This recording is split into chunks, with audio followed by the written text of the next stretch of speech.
شکلیں ہیں، یہ ڈر رکھنے والوں کو منزل تک پہنچانے والی ہے۔ وہ لوگ وہ ڈر رکھنے والے جو بن دیکھی چیزوں پر ایمان لاتے ہیں اور نمازوں کو قائم کرتے ہیں اور ہماری ہی عطا کردہ رزق ہماری ہی عطا کردہ میں سے خرچ کرتے ہیں۔ اور یہ وہ لوگ ہیں جو ایمان لاتے ہیں ہر اس چیز پر جو آپ کی طرف نازل کی گئی اور ہر اس چیز پر جو آپ سے پہلے نازل کی گئی، اور آخرت پر یہی لوگ یقین رکھتے ہیں۔ ان لوگوں کا انجام یہ ہے کہ یہی لوگ اپنے رب کی طرف سے ہدایت پر ہیں اور یہی لوگ کامیاب ہونے والے ہیں۔ سورۃ البقرہ کی ہم 2 آیات پڑھ چکے ہیں، تیسری آیت چل رہی ہے۔ 2 آیات میں ہم نے یہ بات پڑھی کہ اللہ تعالیٰ نے اپنی کتاب کا تعارف کروایا، بتایا کہ میری اس کتاب کا مقصد ہدایت دینا ہے۔ پھر یہ بات بتائی کہ یہ ہدایت کس کے لیے ہوگی، بتایا کہ یہ ہدایت ڈر رکھنے والوں کے لیے ہوگی۔ ان کے بارے میں کل ہم نے بات پڑھ لی۔ ان کی ایک صفت اللہ تعالیٰ نے یہ بیان فرمائی کہ یہ لوگ بن دیکھی چیزوں پر ایمان رکھتے ہیں، یعنی ان کا عقیدہ مضبوط ہے، یہ ان چیزوں پر ایمان رکھتے ہیں، ان کا یقین دنیا کی چیزوں پر نہیں، دنیا کی ظاہری اسباب پر ان کا ایمان نہیں، ان کا ایمان ہے بن دیکھی چیزوں پر، اللہ پر، آخرت پر، جزا اور سزا پر، عذاب پر وغیرہ وغیرہ۔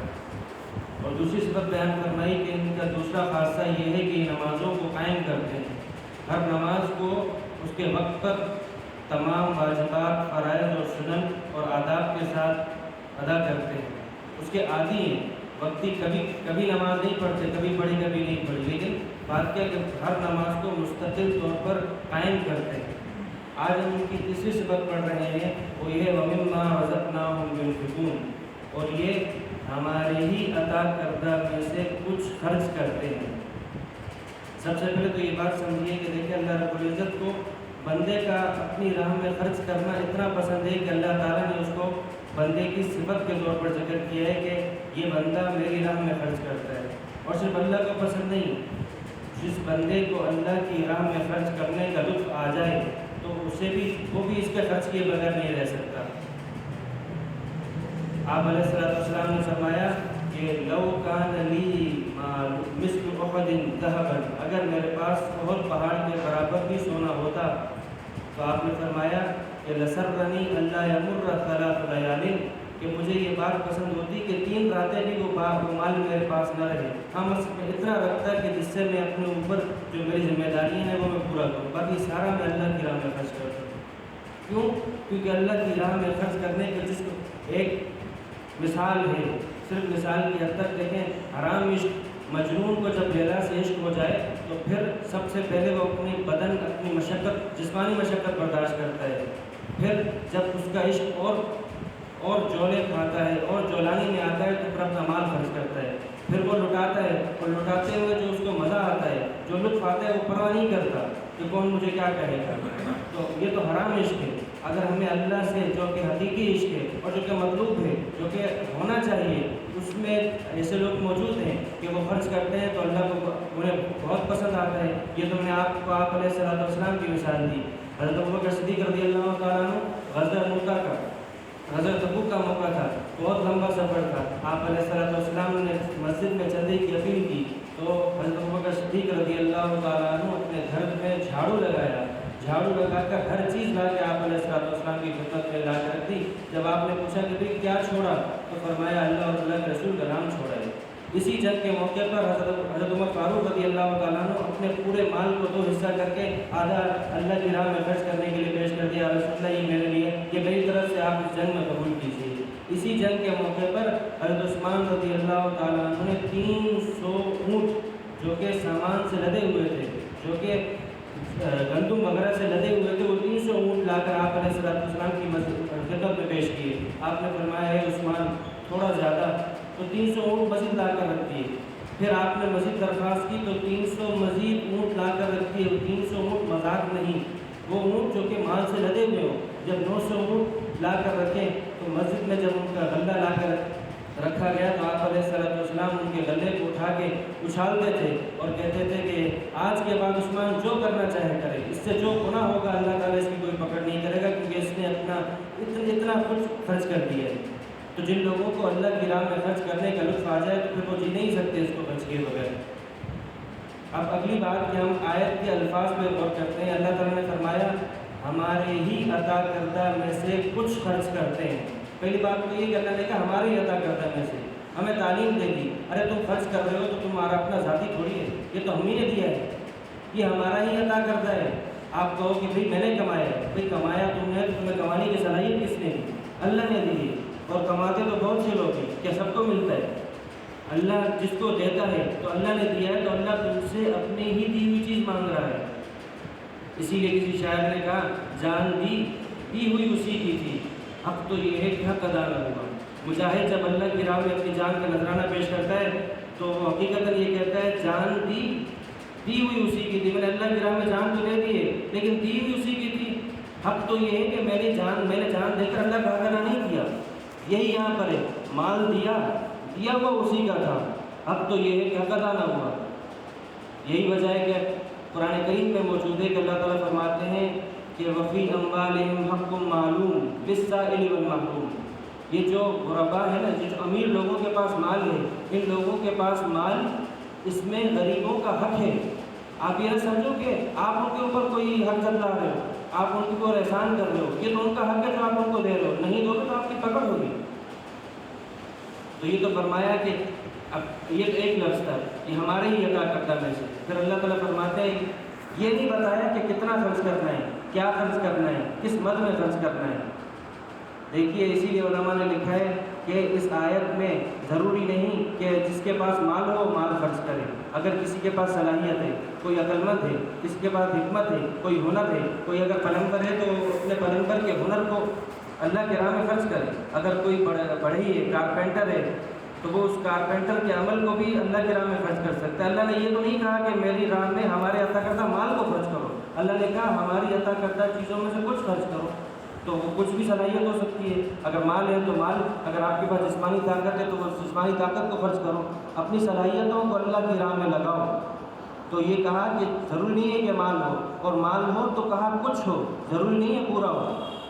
پورا دینا شرعاً مطلوب نہیں ہے، اپنے پاس رکھو، اپنی ضرورت کے لیے رکھو، کچھ خرچ کرنا ہے۔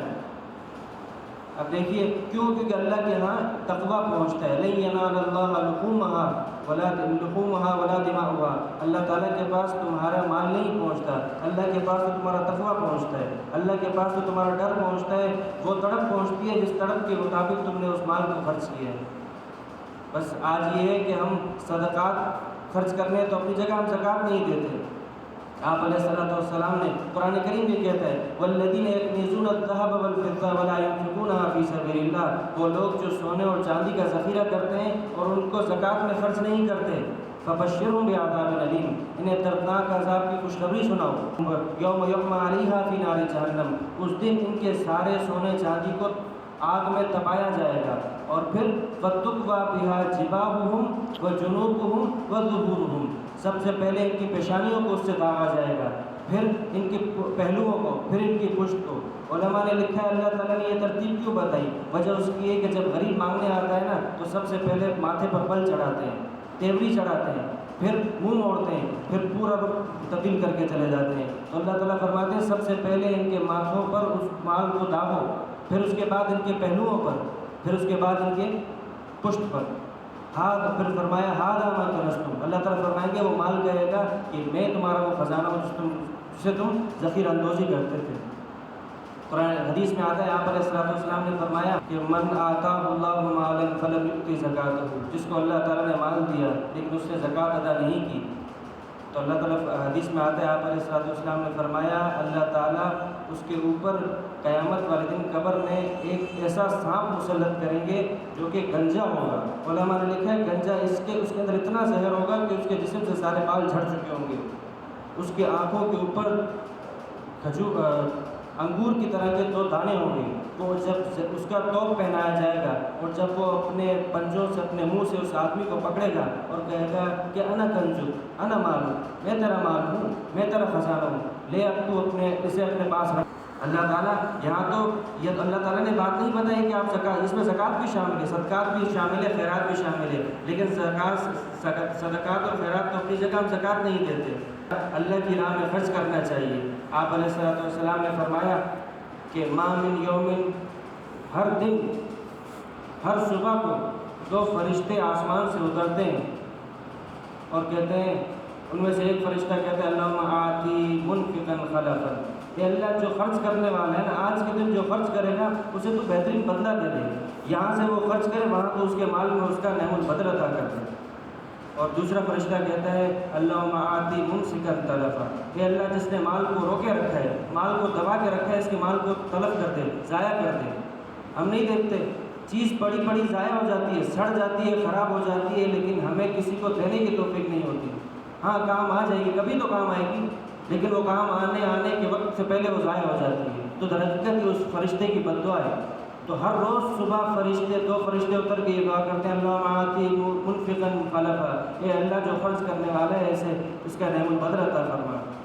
علماء نے اس کا ایک اور مطلب بھی لکھا ہے اور بڑا اچھا مطلب ہے، کہا کہ جو خرچ کرنے والا ہے اس کو بہترین جانشین عطا فرما، یعنی جب یہ اس دنیا سے چلا جائے تو اس کو اچھا وارث دے، وہ وارث دے جو کہ اس کے مال کی حفاظت کرے اور اسی طرح اس مال کو دنیا میں خرچ کرے، اور جو مال کو روکے رکھتا ہے اس کو بد وارث عطا فرما۔ اور ہوتا ہے یہاں دنیا سے بندہ رخصت ہوا، اس کے مال کو ضائع کرنے والے وارث آ جاتے ہیں، طرح طرح کے عیاشیوں میں اس کے مال کو ضائع کر دیا جاتا ہے، تو اللہ تعالیٰ ہماری حفاظت فرمائے۔ آخری بات حدیث میں آتا ہے، آپ علیہ الصلوۃ والسلام نے فرمایا، ایک شخص آپ کی مجلس میں آیا، آپ سے پوچھا کہ یا رسول اللہ بہترین صدقہ کون سا ہے؟ ای الصدقۃ افضل، بہترین صدقہ کون سا ہے؟ آپ نے فرمایا ان تصدق وانت صحیح شحیح تأمل الفقر وتخشى الفقر وتأمل الغنى، 3 چیزیں فرمائی، تمہارا صدقہ اس صورت میں افضل ہوگا جب تم صحت مند ہو، جب تمہیں مال سے محبت بھی ہو، اور جب تمہیں اپنے فقیر ہو جانے کا ڈر بھی ہو اور مالدار ہونے کی امید بھی ہو، اس وقت اگر تم مال کو خرچ کرو گے نا یہ سب سے اچھا صدقہ ہوگا۔ لیکن اگر فرمایا ولا تمہل، مال کو خرچ کرنے میں، صدقہ کرنے میں ٹال مٹول مت کرو، حتیٰ اذا بلغت الحلقوم، جب روح تمہارے پاؤں سے نکلتی ہوئی تمہارے حلقوم حلق تک پہنچے گی، تب تم کہہ دو گے کہ لفلان کذا، ارے فلاں کو اتنا دے دو، فلاں کو اتنا دے دو۔ اللہ تعالیٰ اللہ کے نبی نے فرمایا اب کیا فائدہ، اب تو یہ مال تمہارے وارثوں کا ہو گیا ہے، اب تمہارے اس کہنے کا کوئی فائدہ نہیں ہے، لہٰذا صدقہ کرنا ہے، افضل صدقہ وہی ہے کہ صحت مند ہو۔ بیماری میں تو جب سر پر بلی پڑتی ہے تو پھر تو دینا پڑے گا، لیکن اگر صحت مند ہو اس صورت میں صدقہ دو، مال سے محبت ہے اس صورت میں صدقہ دو، آپ کو یہ ڈر ہے کہ میں کہیں بیمار، میں کہیں فقیر نہ ہو جاؤں، اس صورت میں صدقہ دو۔ لہٰذا اللہ تعالیٰ سے دعا ہے اللہ تعالیٰ ہمیں اپنی راہ میں خرچ کرنے کی توفیق عطا فرمائے۔ وآخر دعوانا الحمد للہ رب العالمین۔